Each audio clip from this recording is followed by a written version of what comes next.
شامل کر لیں گے لاہور سے ہمارے نمائندہ خصوصی عظیم چودھری کی رپورٹ کے مطابق۔ معروف شاعر ادیب استاد صوفی غلام مصطفیٰ تبسم کی 46ویں برسی کے موقع پر 5 فروری کو بیاد صوفی تبسم کے حوالے سے شام غزل کا انعقاد کیا گیا، جس میں گلوکار سجل، ام لیلا اور انعام علی خان نے اپنی آواز کا جادو جگایا اور صوفی تبسم کی فارسی، اردو اور پنجابی غزلیں گا کر حاضرین سے بے حد داد وصول کی۔ اس خوبصورت محفل میں جن مہمانان گرامی نے شرکت کی، ان میں doctor Murtaza Jafri, vice chancellor national college of arts Shoaib bin Aziz, doctor Umar Adil, advocate Anjum Hameed, director general waste management Asif Iqbal, doctor Sameera Javed, principal fine arts department, director Khana Farhang Iran Jafar Ronas, professor doctor Muzaffar Abbas, گلوکار ادیب برقی، پروفیسر ڈاکٹر آفتاب مظفر جو خاص طور پر کراچی سے تشریف لائے، بیرسٹر ہما پرائس انگلینڈ سے اور سکلین قاسمی امریکہ سے تشریف لائے،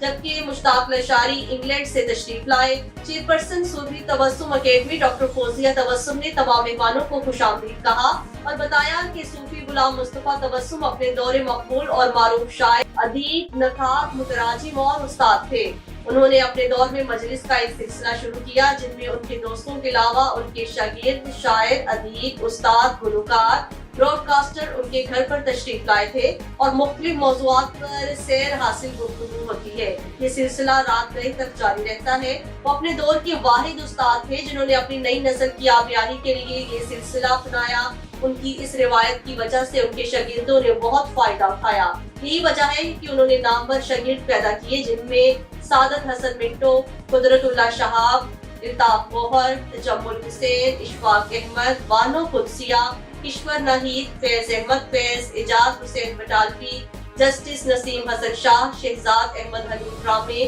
ڈاکٹر عبدالسلام، پروفیسر مشکور حسین یاد اور بھارت کے سابق سیکرٹری انجہانی ڈی پی او دہر کے علاوہ بے شمار معروف لوگ شامل ہیں۔ ان شخصیات نے